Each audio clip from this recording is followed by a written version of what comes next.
Esse vídeo nasceu de uma conversa que eu tive hoje com uma empreendedora que eu acompanho mais ou menos há uns 2 anos, e por algum tempo as conversas têm sido difíceis, ela só compartilha desmotivação, o negócio de fato está estagnado e a conversa inteira gira em torno de reclamação.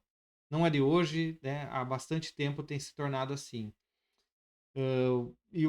Quais as reclamações, né? Que tudo é difícil, nada anda, o mercado não ajuda, os parceiros não entregam, uma série de problemas que não, na visão dela, estão pouco relacionados diretamente com ela. E vou ser honesto, a minha primeira reação, né, depois dessa conversa de hoje, foi que quando a conversa acabou, eu tinha pego toda aquela desesperança dela para mim. E por um momento eu até acreditei que ela tinha razão, que talvez aquele negócio não tivesse mesmo saída, que o problema real não tinha solução. E a desmotivação de uma pessoa é contagiosa, né? Ela entra e se apropria de um espaço na nossa alma aí sem pedir licença. Aí eu parei e fiz essa única coisa que me tira desse lugar, né? Peguei papel e caneta e fui escrever. Não para dar nenhum conselho para ela, mas para processar toda aquela informação, toda aquela emoção, aquela carga emocional que vinha, né? E entender o problema aí de outros pontos de vista e que só a racionalidade que só o papel consegue trazer. E separar o que era desespero do que era diagnóstico de fato, né? E escrevendo, eu cheguei a alguns insights que mudaram completamente a forma como eu enxerguei o problema, não só o dela, mas talvez de você que está assistindo esse vídeo, porque eu tenho certeza que eu pensei também em muitos outros empreendedores que eu já conversei, que eu já interagi quando estava escrevendo ali no papel e tirando algumas conclusões sobre esse fato. Então, eu quero começar falando de uma pergunta que, para mim, talvez seja a questão central para a gente explorar esse assunto aqui e que mostra uma conta que não fecha muito bem, né? Que é por que o empreendedor, que deveria ser o cara mais motivado do mundo, porque ele procrastina? Ele largou o certo para construir uma coisa que ele mesmo escolheu. Ninguém obrigou ele, ele escolheu. Ele assumiu um risco enorme, saiu do zero, colocou dinheiro, apostou no que acreditava. Então por que esse cara procrastina? Porque ele reclama, adia e foge justamente das tarefas mais importantes do próprio negócio. Repara aqui, né, vários exemplos. Gravar um vídeo falando da própria empresa, cuidar do financeiro, fazer uma planilha de prospecção de vendas, avaliar um fornecedor, fazer as vendas em si, tudo isso é construir um negócio. Todas são tarefas relacionadas a construir um negócio. E, mas na prática, algumas delas o empreendedor empurra com a barriga, né? Às vezes durante semanas, às vezes durante meses e às vezes durante anos. Se todas essas tarefas servem ao mesmo propósito, criar o negócio dos sonhos, por que alguma delas pesam como chumbo? E escrevendo sobre isso, para entender toda aquela conversa e processar, eu cheguei na raiz do que talvez eu considero a raiz desse problema, e talvez possa te ajudar. E acho que ninguém olha muito para isso e tem a ver com quem você é. Essa talvez seja uma questão fundamental para você analisar.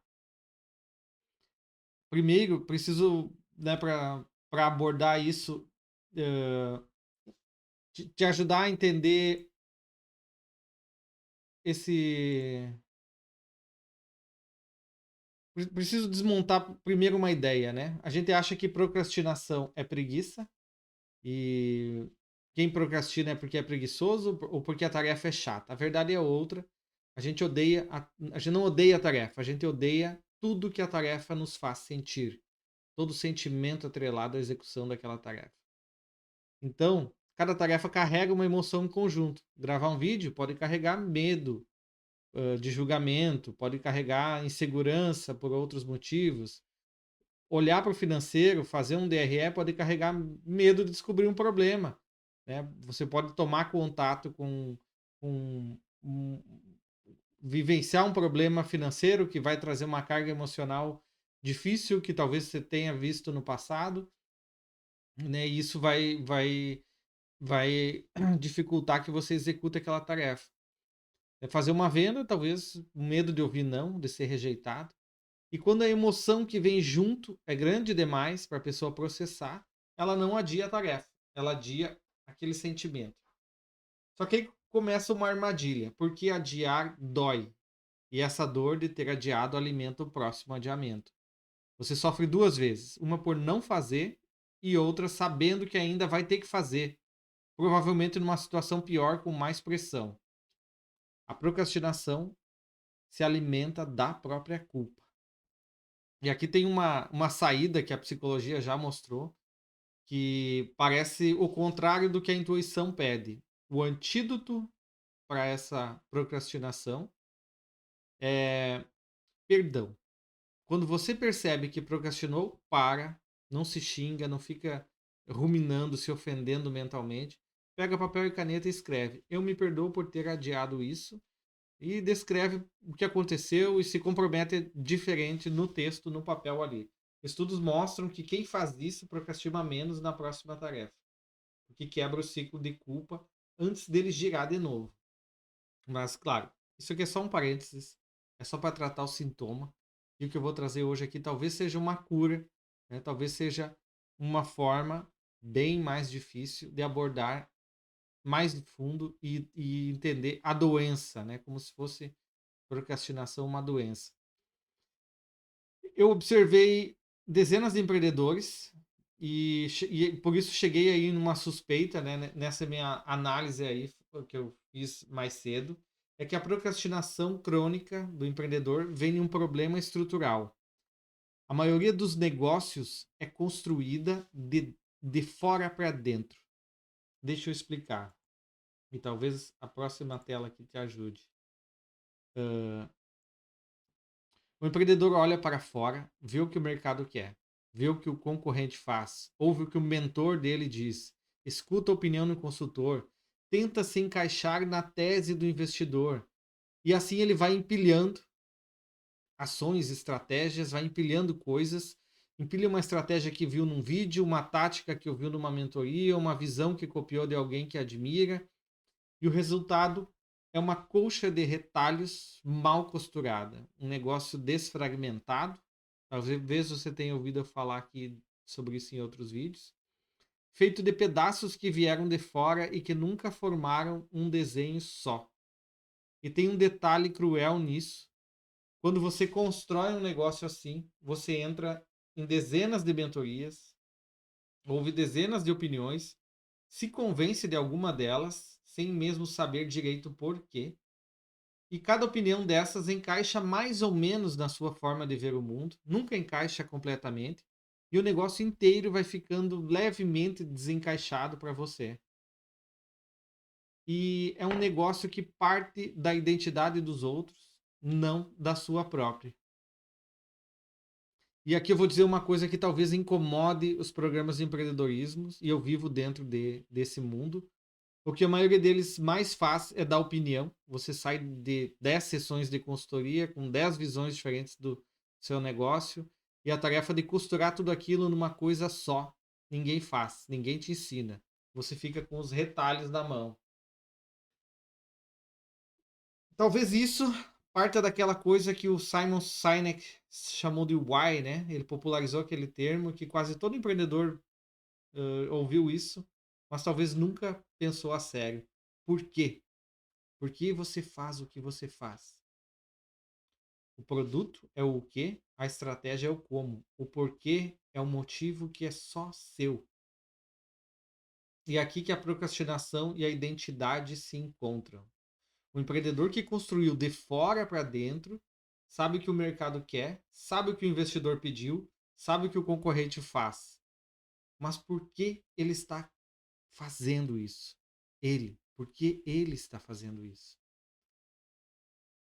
E um negócio sem porquê não dá combustível para você atravessar as tarefas difíceis. Quando a tarefa traz uma emoção pesada, um medo de gravar, um medo de vender, você precisa de uma força maior que o medo para atravessar. E essa força é o porquê, é o seu why. E por que que aquilo importa? Aquilo que é só seu, aquilo que faz parte de uma coisa que só você pode construir. Sem o porquê, qualquer desconforto vira motivo para fugir. E aí vem o sintoma que todo mundo conhece, mas ninguém sabe nomear, que é a sensação de impostor, que eu não gosto muito do termo síndrome do impostor, mas você se sente meio fake, você acha que. E eu acho que isso é parte da raiz desse problema. Você constrói uma colcha de retalhos que não é bem só sua, e aí você fica, quando você vai falar do negócio, você soa meio fake, porque ele saiu de locais que não são plenamente seus. Você sente um pouco uma fraude, né? E sabe que está construindo a partir da visão dos outros e não da sua visão, daquilo que você entende como necessário. E aí você continua o tempo todo olhando para fora, tentando agradar os outros e, e ver se o mercado aprova o seu negócio, o seu marketing, a sua comunicação e nunca olha para dentro de si. E tem uma verdade nisso, o impostor, acho que essa palavra ela vale para dizer o seguinte: o impostor não se reconhece no que está fazendo. Ele está fazendo algo que está um pouquinho do lado de fora, não está dentro da alma dele, dentro do coração dele. Então, qual é o contrário disso? Construir um negócio de dentro para fora.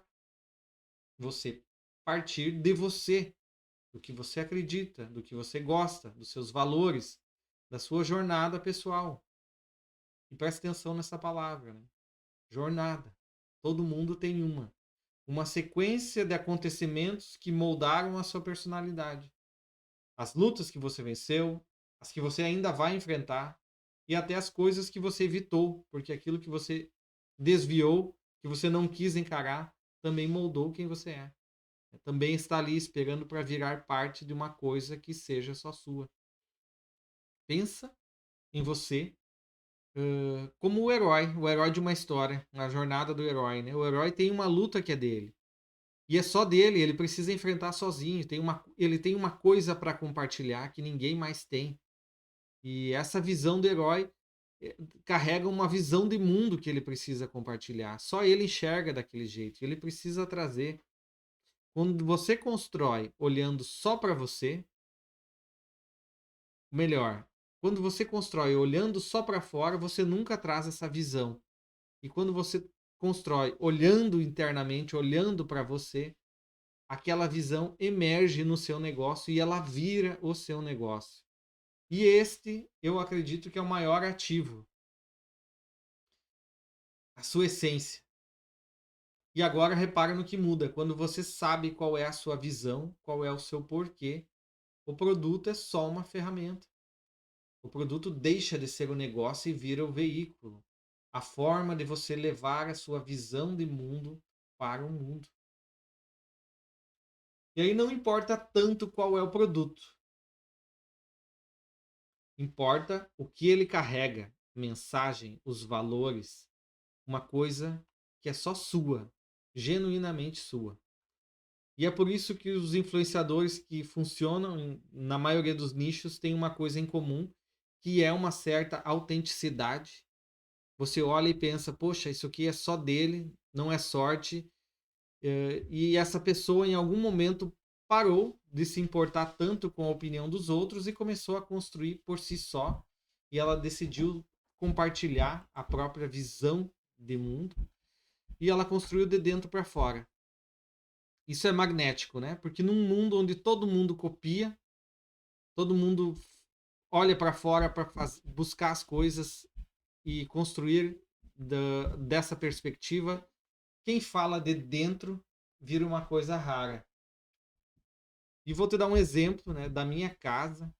Minha esposa tem um conteúdo, tem uma atuação excepcional na área do varejo, na área de gestão de lojas de moda. Já vi ela entrar em uma loja e em poucos meses dobrar, triplicar faturamento.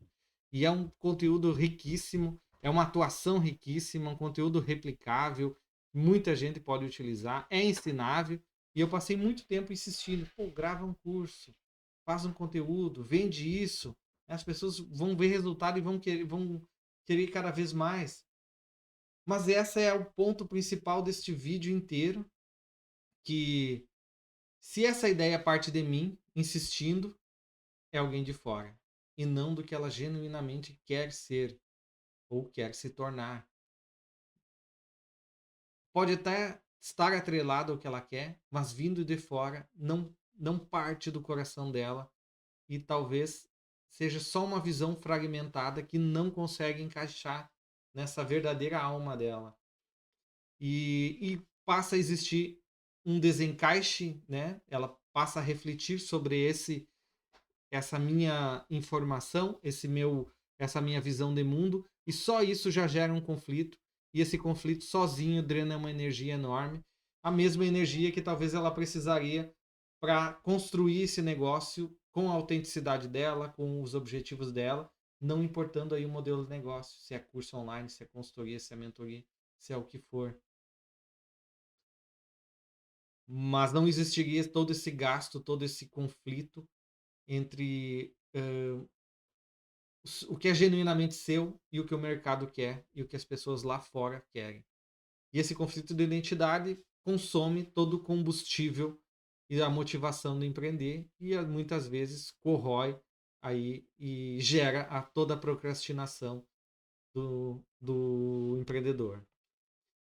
E o que fazer com isso? Deu para entender esse ponto? Eu acho, então, devemos olhar cada vez mais para dentro. Esse é um ponto. E para você fazer isso, minha sugestão, uma sugestão prática. Primeiro, desliga o YouTube, depois desse vídeo aqui, quando acabar, para de assistir tanto conteúdo. Para de ver 1, 2, 3 vídeos por dia sobre empreendedorismo. Para de consumir tanta opinião por um tempo e começa a pensar a partir da sua essência. Eu sei que o conteúdo é bom, você precisa disso, isso é importante, mas você não consegue ouvir a sua própria voz num quarto cheio de gente gritando a todo momento. E é um pouco desse mundo que a gente vive hoje. Então, aí no silêncio faz o exercício que eu defendo, que eu faço também, que é pega papel e caneta, papel mesmo, né? Não é escrever no computador. Eu acredito que tem uma mecânica do nosso cérebro, da nossa psique, da nossa identidade que está atrelada ao papel e caneta. E escreve aqui a história da sua vida. De onde você veio, para onde você está indo e as decisões que fizeram você chegar até aqui. Escreve também as ideias boas e as ruins que você teve, as estratégias que deram certo e as que fracassaram, os acontecimentos que te marcaram. Escreve sem filtro, deixando vir. E por que escrever e não só pensar? Porque os pedaços da sua identidade estão espalhados e tudo que você já fez, tentou, evitou, venceu e perdeu, não conseguiu reunir isso. E você precisa de alguma forma reunir isso. E pensar, você só pensa abstratamente sobre um ou outro pedaço dessa jornada e às vezes até te ajuda a embaralhar mais ela. Escrever é um jeito de puxar os fragmentos através de uma linearidade que você constrói e te obriga a pensar neles como um bloco único, coeso, uma linha, uma síntese, né, de quem você genuinamente é. É o mesmo movimento de é um movimento de transformar, de trazer uma certa racionalidade. E é o que eu faço sempre, né? Pegar o que está fragmentado e transformar em conjunto. Após aquela sessão, eu fui bombardeado com uma chuva aí de desmotivação. Eu resolvi processar isso de uma forma lógica e até assimilar na minha identidade, né? Ver se aquilo condizia com o que eu acreditava sobre os negócios e como eu deveria incorporar. E aí eu entendi, né? Como eu poderia usar aquele conteúdo todo que estava me servindo para me derrubar, para talvez reforçar a minha tese, a minha essência e aquilo que eu defendo para os negócios. E você, a partir dessa escrita, você consegue chegar a essa síntese. Quando você sabe qual é a sua luta, o seu valor, a sua visão, você finalmente tem de onde construir o seu negócio, de dentro para fora. As tarefas vão continuar difíceis, né? O medo de gravar não vai sumir, o medo de enfrentar algumas questões da empresa também, mas agora você tem um porquê mais forte, o suficiente para vencer o medo. E acho que é isso que separa quem constrói de quem fica em cima do muro, de quem fica esperando sempre alguma coisa de fora para te trazer a motivação necessária.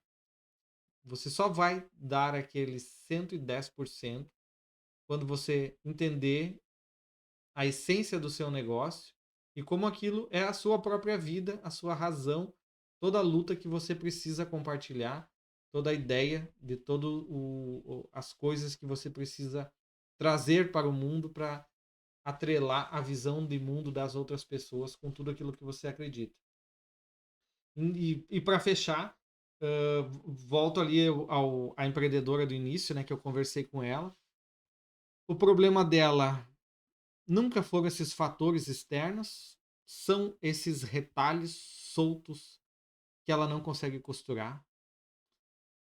Em algum momento desses 2 anos, ela deixou de se reconhecer no próprio negócio, e aí tudo virou peso, tudo virou rotina, tudo virou tarefas secundárias, e talvez ela tenha esquecido o propósito que fez ela criar esse negócio, e talvez tenha dado muita opinião, tenha recebido muita opinião e tenha dado importância a muita opinião de terceiro, que talvez não tenha feito o trabalho correto de atrelar todo o desenvolvimento do negócio àquilo que ela genuinamente acredita. Por que o empreendedor mais motivado do mundo procrastina? Na maioria das vezes, ele está construindo um negócio que nunca partiu dele. Essa é uma das coisas que eu tirei como lição dessa conversa de hoje. É uma mistura do que o mercado quer, do que o sócio quer, do que o mentor sugeriu. Ninguém nunca imaginou aquele negócio a partir de uma alma humana, de dentro para fora. E o seu negócio não precisa ser assim. Então o exercício de hoje é esse: tira um tempo, pega papel e caneta e escreve, faz a costura, faz a síntese do seu da sua vida, da sua personalidade, quem você é, no que você acredita, e descreve a luta que você está lutando, que é difícil para você também. Me conta nos comentários se você descobriu alguma coisa relevante fazendo esse exercício. Eu espero que poder responder também e te ajudar, né, cada vez mais com minha visão de mundo e com toda essa luta que eu espero estar trazendo para vocês sobre a minha perspectiva de como criar negócios. Obrigado.